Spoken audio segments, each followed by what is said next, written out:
Bismillahirrahmanirrahim. Assalamualaikum warahmatullahi wabarakatuh. Berjumpa kembali di video pembelajaran informatika. Nah, sebelum kita mulai pembelajaran, pastikan kamu sudah bersiap-siap lebih dahulu. Pastikan kamu sudah menyiapkan buku paket, kemudian buku catatan, minum air putih, dan tempat yang nyaman. Kalau kamu belum menyiapkan itu semua, silahkan pause dulu video ini. Sudah? Oke, jika sudah, kita akan masuk materi hari ini, yaitu tentang internet. Oke, kalau dengar kata internet, kira-kira pasti yang ada di pikiran kamu adalah berselancar di dunia maya, googling-googling, main game, kemudian nonton YouTube, bahkan mungkin mendengarkan musik di Spotify. Nah, semua hal itu bisa dilakukan jika ada internet. Kalau tidak ada internet atau tidak ada kuota, biasanya HP kita yang secanggih apapun agak males makainya, ya kan?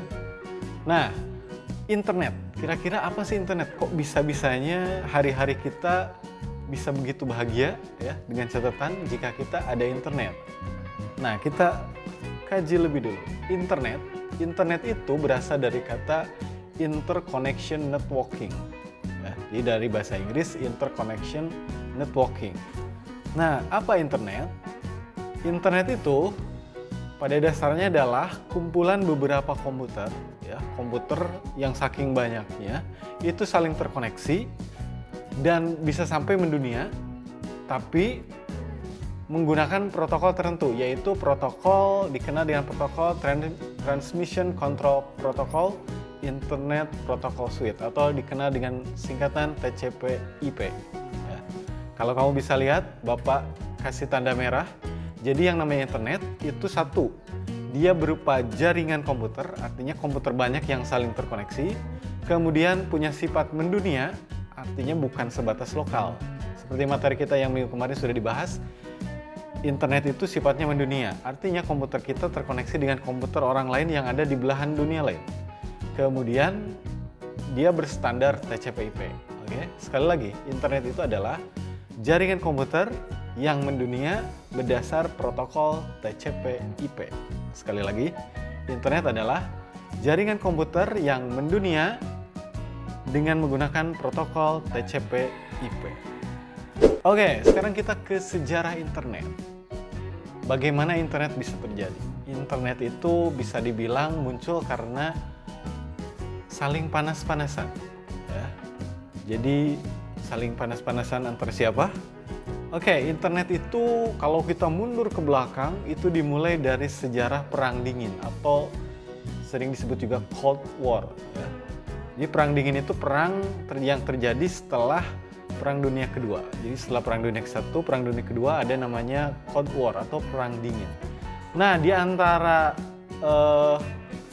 yang diperangkan di Perang Dingin selain perang nuklir pada saat itu adalah perang teknologi antara dua kubu, blok barat dan blok timur. Blok barat dipimpin oleh Amerika Serikat dan blok timur dipimpin oleh Uni Soviet pada waktu itu. Nah, jadi cikal bakal internet itu adalah Amerika kepanasan, ya, karena dipanas-panasi oleh Uni Soviet yang pada tahun 1957 Uni Soviet pertama kali meluncurkan satelit buatan manusia pertama yang bernama Sputnik. Oke. Jadi tahun 57 Uni Soviet berhasil meluncurkan satelit buatan manusia pertama yang diberi nama Sputnik. Oke. Nah, di tahun yang sama Amerika nggak mau kalah dong. Akhirnya Amerika mendirikan sebuah badan yang bernama ARPA, yaitu Advanced Research Project Agency. Nah, disingkat ARPA. Nah, ini adalah sebuah badan yang dibikin oleh Departemen Pertahanan Amerika untuk membuat sebuah konsep jaringan. Oke, jadi hingga intinya pada tahun 1969, Departemen Pertahanan Amerika atau yang sering disebut DARPA itu berhasil membuat sebuah program yang disebut ARPANET. Apa itu ARPANET? ARPANET adalah sebuah program di mana intinya adalah Amerika pengen bikin beberapa markas komputer unit-unit komputer ya, Studio 345 banyak.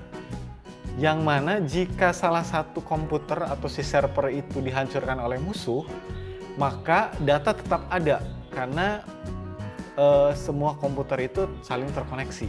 Ya, intinya gitu. Jadi pengen ada beberapa komputer server sebagai penyimpanan data rahasia mereka, yang mana kalau salah satu markas itu dihancurkan, markas-markas yang lain masih punya informasi tersebut. Nah, konsepnya seperti itu.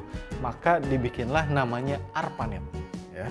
Hingga akhirnya lebih jauh ARPANET dikembangkan untuk universitas-universitas. Dipakai di beberapa universitas di Amerika, kemudian lanjut dikoneksikan juga ke Inggris dan kemudian negara-negara Eropa.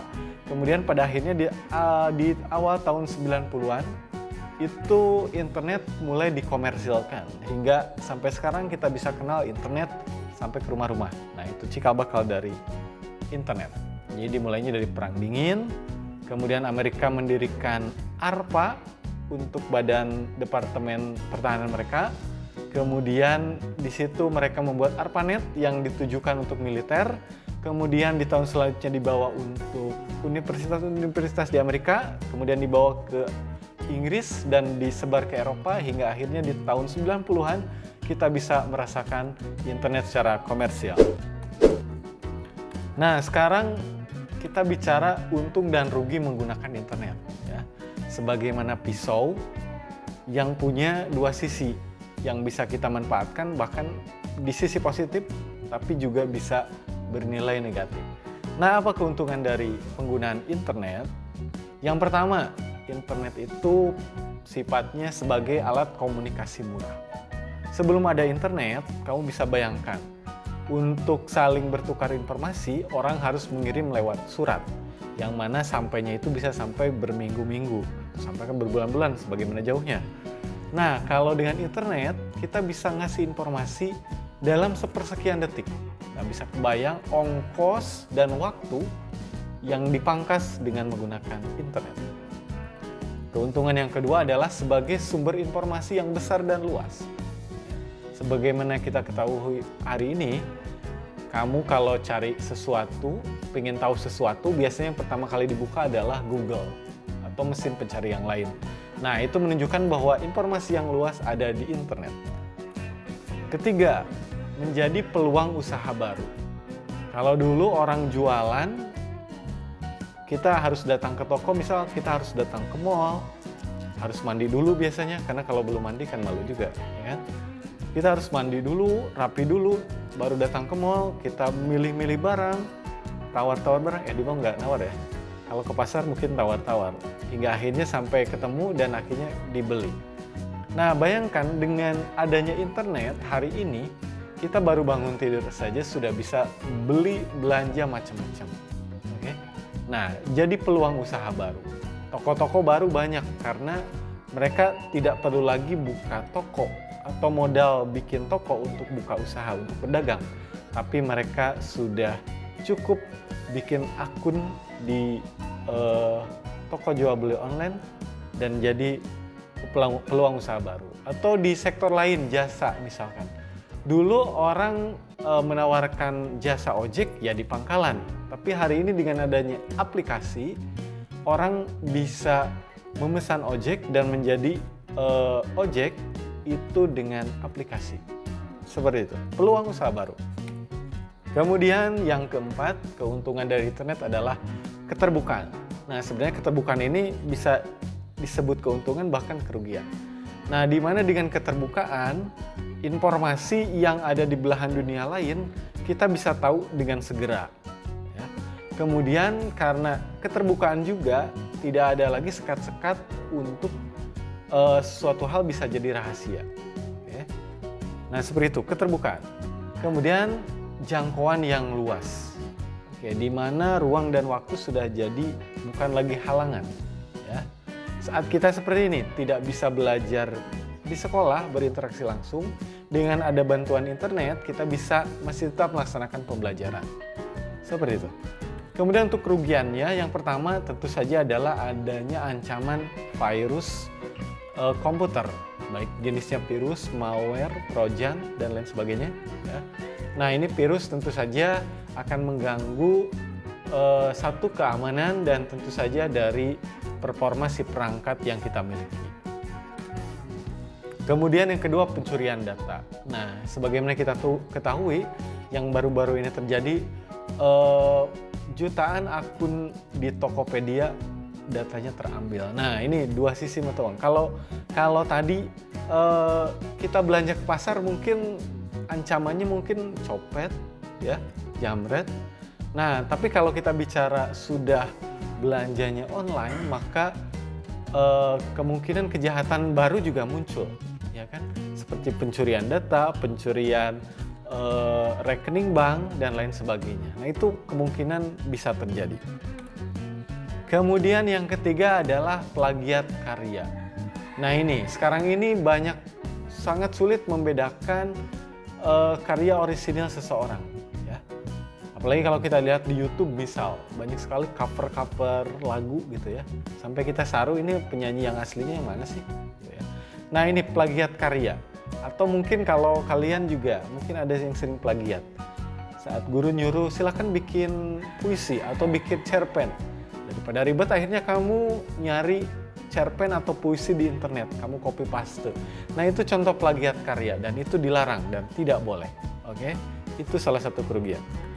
Kemudian yang terakhir adalah juga bisa merusak mental. Sebagaimana kita ketahui, di internet itu banyak konten-konten yang punya sifat negatif seperti perjudian, pornografi, ya. Nah, itu hal-hal negatif yang tadi Bapak bilang itu masuknya ke keterbukaan. Kalau kita bisa manfaatkan keterbukaan itu untuk hal yang positif, maka internet menjadi menyenangkan dan sehat. Tapi kalau internet dipakainya untuk hal-hal yang berbau negatif, maka yang akan jadi merusak dari mental kita. Nah, makanya silakan jadi pengguna internet yang cerdas, pilih-pilih konten, ya. Jangan sampai karena keterbukaan tadi, karena keleluasan itu, kamu menganggap tidak ada yang memperhatikan. Ya, sekali lagi, jangan anggap bahwa segala sesuatu yang ada di internet itu rahasia. Ya, karena segala hal yang kita buka, segala hal yang kita akses, itu sebenarnya datanya tersimpan. Ya, dan orang lain bisa mengetahui apa saja yang sudah kita buka dan sudah kita perhatikan. Makanya jangan aneh.